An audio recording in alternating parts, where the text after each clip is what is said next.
Greetings fellow AoE enthusiasts, and welcome to the next custom civilization concept on this channel. This time we will look at the Cholas, a South Indian superpower that controlled large parts of Southeast Asia, traded with the Chinese and almost conquered half of India. The Cholas will have unique bonuses that allow them to pull ahead with a superior economy throughout the ages, while their navy and military options close out the game. The Chola dynasty of Tamil India was a South Asian thalassocracy and superpower that controlled the Indian Ocean and had diplomatic relations with the Chinese and Abbasid dynasty and fought wars with the northern Indians as well as the Malay and Indonesian empire called Srivijaya. Their supremacy was established with a superior navy, a large standing army and a flourishing economy that supported a golden age of art and culture. But before we jump into the history section, let's discuss the current situation of the umbrella civilization of the Indians. Now, the Indians are a great civilization in the game with clear strengths and weaknesses and an amazing economy. There seems to be a lot of discussion though if an umbrella civilization as of right now is fitting for the medieval Indians, since there wasn't really a unified India during this time period. Now, I'm not saying this is necessarily bad design or that this should change, but this situation, especially with all of the new European civilizations that were added in the last expansions, leaves us with a lot of potential custom civilizations to come up with the many Indian factions in mind. So to understand better why the Cholas could fit into the game, we will briefly check out their history. The Cholas already existed before the classical era during 300 BC in southern India, but they emerged as an empire in the 9th century as a medieval power. During their expansion time under the rulers Rajaraja Chola and Rajendra Chola, the Chola dynasty conquered Sri Lanka and great parts of the Indian subcontinent. They also advanced as far as the Ganges, where Rajendra Chola collected water from the holy river to bring back and demonstrate his success. Rajendra Chola also launched several campaigns against the Malaysian and Indonesian thalassocracy Srivijaya because they were threatening their trade. This led to a decisive defeat of Srivijaya and an even greater expansion of the Chola dynasty. With even more territory, the very powerful guilds and traders of the Cholas could have a large influence on the maritime trade, which would increase the fortune of this empire even further, with trading tax being a main source of wealth. During all the military campaigns, the Chola military included many elephants and had great weapon manufacturing that gave them an advantage over their opponents.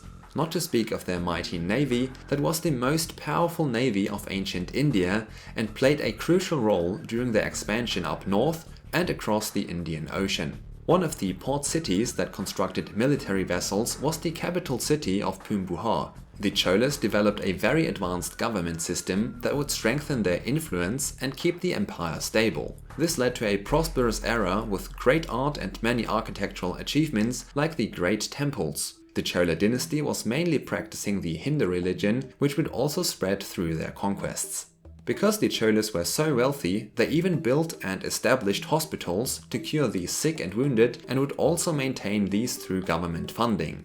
Through the naval superiority, the Cholas controlled the Indian Ocean, and they also controlled the trade by sea, or in other words, the maritime Silk Road. Because of this, the Cholas could not only earn more wealth by trading and taxing the trade ships, they also were in contact with the Chinese. Records state that the Cholas not only had healthy relations with China, but also exchanged many technological inventions like a military flamethrower for ships that would be similar to Greek fire. They also exchanged technologies for better ship design and other military equipment. The Chola dynasty ultimately came to its downfall through another Tamil dynasty in 1279, with more than 300 years of medieval reign and about 1000 years of history altogether. So with all their wealth and military power, the Cholas are a great contender for another Indian civilization that could fit into the game. Now, with the history done, we need to understand how to design a civilization in Age of Empires 2, and there are two different approaches.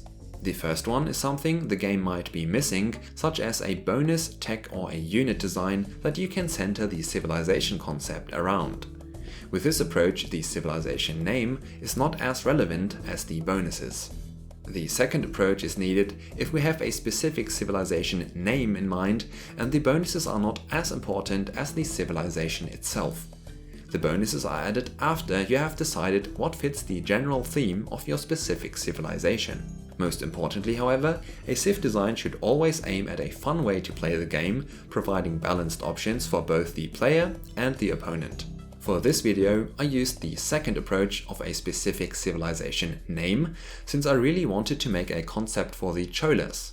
Having decided on the civilization itself, I worked on the general theme and how the civilization is supposed to be played. Now we should discuss the civilization icon, the architecture style, and the wonder. And as always, if you want to skip to a specific section of the video, just use the chapters function or the timestamps in the description below. Since we are looking at the Chola civilization, a very fitting icon would include a typical Chola dynasty tiger on red ground. But to be completely honest, I wasn't able to design a satisfying icon that included a tiger with a high quality resolution. Instead, I opted for an icon that depicts the incredible wealth of the Chola dynasty with a traditional Indian style shield made of gold. Similarly to the icon of the already existing Indians in the game, the icon includes a typical Hindu sign. Now looking at the architecture, the obvious choice is the South Asian architecture that is also used by the Indians. Not a lot has to be added here, I just think it's nice to have a second civilization with this architecture style. For the unique castle design, I think that the standard South Asian castle fits perfectly, but if a unique castle is required, I would take inspiration in one of the many temples that were built during the Chola dynasty instead of an actual fortification, to properly represent their architectural expertise. One of them is of course this gigantic temple, which is also the wonder of the current Indians. Now if the Cholas would be a civilization in Age of Empires, this wonder would obviously change to the Cholas, while the Indians would get their previous wonder, the Golgumbas, back. Now we can check out the unique unit. The unique unit from the castle for the Cholas is inspired by the hospitals that the Cholas used to cure their sick. Physicians would not only work in hospitals, but would also be employed in military operations to attend to the wounded. Because the physicians were a civilian unit, the unique unit of the Cholas will not be able to attack enemies, but have great utility in bringing your units back to health by having a very high healing rate. And as always, we are looking at the physician in the editor and test out all the values to create a balanced unit for the game. So to design the physician, I needed a blank unit that I could use as a base. And because only 2 units can be used for healing, I chose the missionary. This also influenced the design of the unique unit, because I wasn't sure if the physician should walk or ride on a mount, and I actually like the donkey approach, especially because India has native donkeys. And after a lot of testing, I came up with fairly balanced stats. The physician has 50 base HP, 0 melee and pierce armor, and moves at a speed of 1. They have a healing range of 4 tiles and train in 35 seconds. The physician has a healing rate of 275 HP per minute, which is slightly lower than a Byzantine monk that heals 300 HP per minute. A regular monk heals at 150 HP per minute, so the physician not only provides great healing, but also better mobility and HP since they ride on an Indian donkey. I also removed the ability to recover faith, and they are also not able to convert enemy units. For the elite physician, I increased the HP by 10 from 50 to 60, I increased the pierce armor by 1, as well as the healing range from 4 to 5. The elite physician also heals 400 HP per minute, which is amazing for keeping your army alive. The elite upgrade costs 900 food and 500 gold. The unit itself costs 50 wood and 60 gold, so 10 more resources than a monk, but a bit cheaper on the gold side. Because the physician is a monk type unit, they benefit from sanctity for plus 15 HP, as well as fervor for 15% movement speed. They also benefit from husbandry, but they don't have access to bloodlines. This means the maximum HP for the elite physician is 75 with a movement speed of 1.25 tiles if all upgrades are researched. This makes the physician a great support unit for your armies, but they need some attention to be kept alive, because they are extremely vulnerable to archers, light cavalry or even pikemen. Of course, stats like their individual cost or elite upgrade could be tweaked, but I really like the concept of great healing and moderate mobility with all the upgrades. The second unique unit for the Cholas is going to be a siege unit in the Siege Workshop and is inspired by the Chinese flamethrower, although this one is a land siege unit instead of a naval weapon. The flamethrower will be available in the Imperial Age once chemistry is researched, and it fills a unique role for the Cholas because they will have certain holes in their tech tree that will get addressed through this unit. And again, I used the editor to test these stats, and the flamethrower will have 160 HP, 7 attack, 0 melee armor, which could actually be even -2 melee armor, but I wasn't able to do that with the editor. Then they have 10 pierce armor, a movement speed of 0.6 tiles, and a rate of fire of 0.25, just like a fire ship. The flamethrower has a range of 5 tiles and a minimum range of 2 tiles. They train in 30 seconds once chemistry is researched, and they have a blast radius of 0.5 tiles, so they even damage adjacent units if they are clumped together. This makes the flamethrower great at countering masses of units, and especially archers, but they are very vulnerable against fast melee units that easily defeat them. Now with the unique units done, we can look at the unique techs for the Cholas. As already stated in the history section, the Cholas were a great thalassocracy that dominated the Indian Ocean. I also mentioned the capital city of the Chola dynasty being Pumbuhar with great ship construction, and because the Chola navy had such a huge impact in the region, the Cholas need a water-based unique tech. So the unique tech in the Castle Age is named Pumbuhar Shipyards, and it grants your galley line +1 attack and +1 range for the cost of 450 wood and 350 gold. This makes them incredibly powerful on water maps because the increased range and attack allow the Cholas to take great fights against enemy vessels. It is a fairly expensive technology for a water-focused unique tech compared to the other unique techs aiming at water play. I am aware that galleys are a very snowbally unit, so this tech is still potentially too cheap. But this is obviously something that can only be tweaked with real opponents, and as of right now, it is balanced through the tech tree.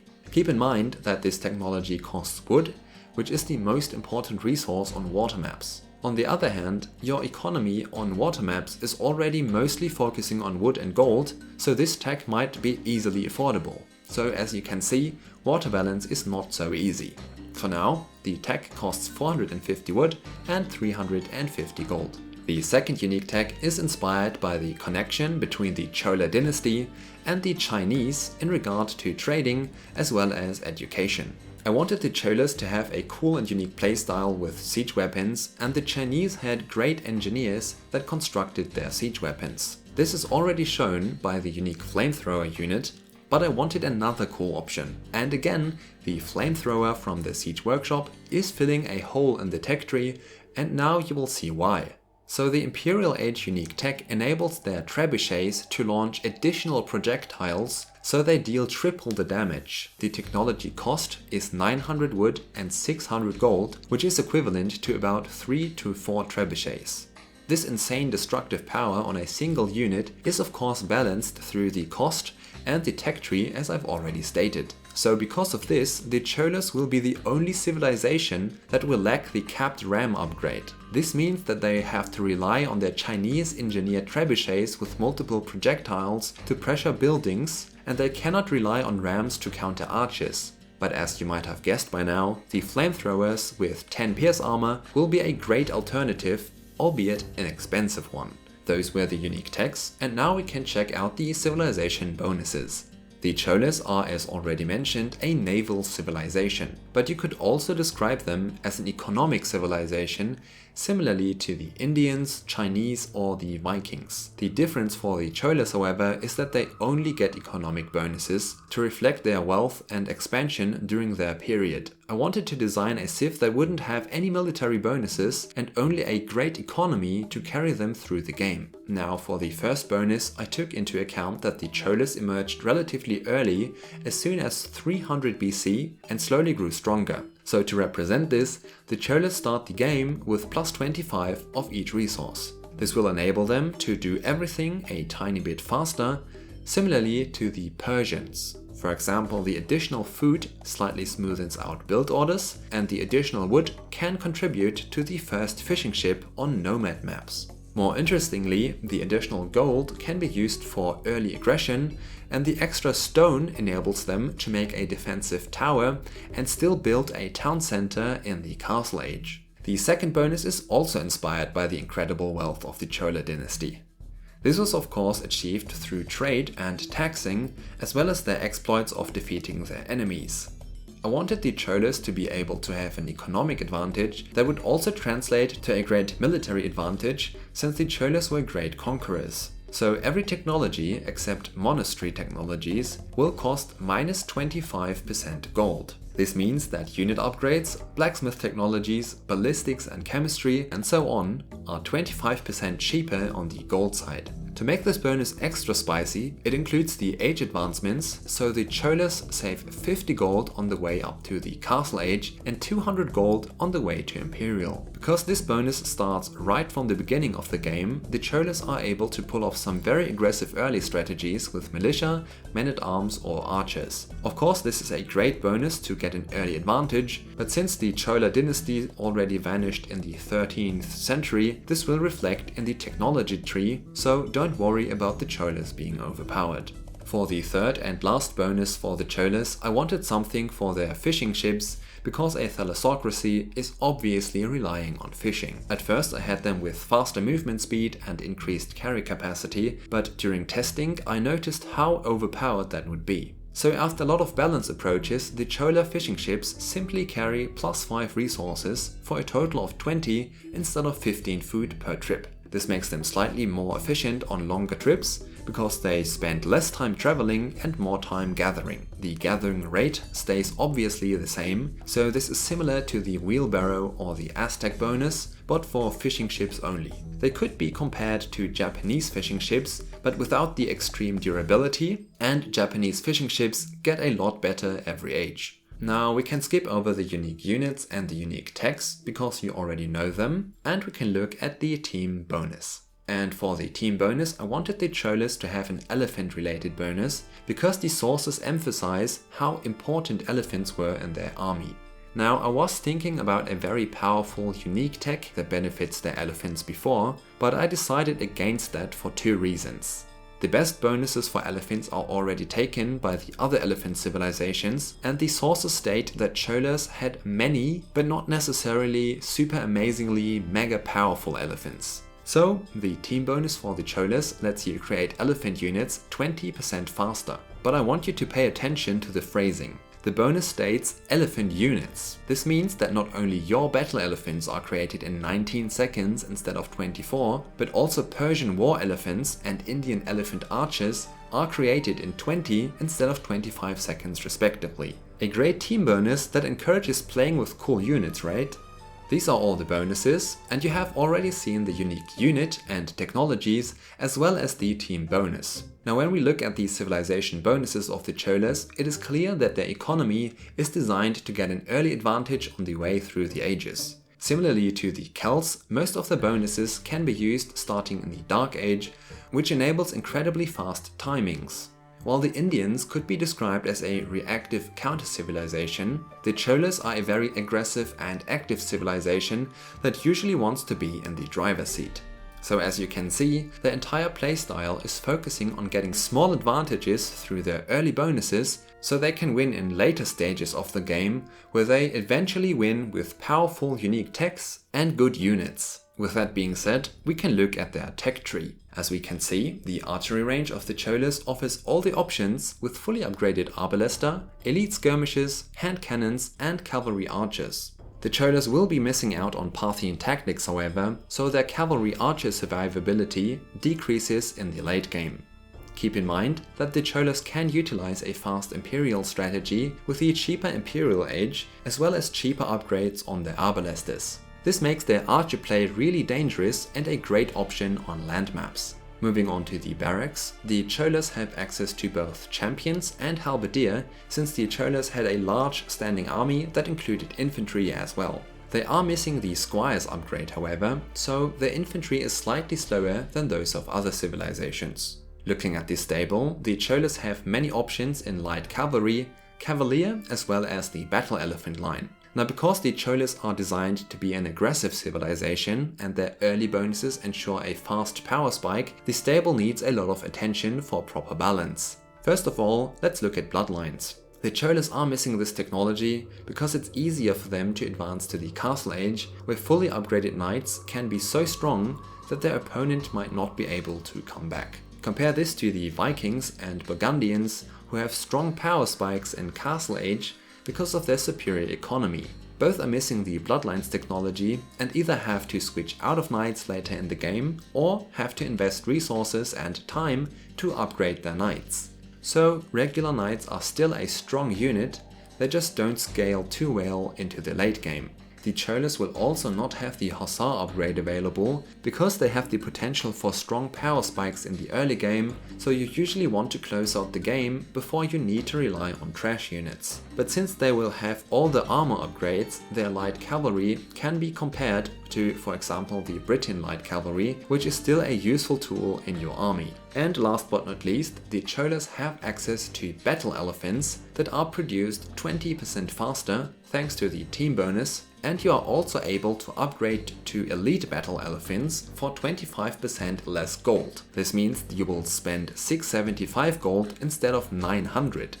This makes it very affordable in 1v1s and provides a powerful and tanky 300 HP unit, even though you are missing the 20 HP from Bloodlines, which doesn't really matter for elephants anyway. Moving on to the Siege Workshop, you can see how unique it is. The first thing that comes to attention is of course the lack of the capped ram upgrade, making their counterplay against archers dependent on their unique unit, the flamethrower. They are also missing bombard cannons as well as the heavy scorpion upgrade, but they do have onages with a cheaper upgrade cost, and of course the high pierce armor flamethrower unit. So if you want to pressure buildings as the Cholas, you have the option of battle elephants and the super powerful trebuchets once you research the unique technology. Looking at the blacksmith, the Cholas have all the upgrades available.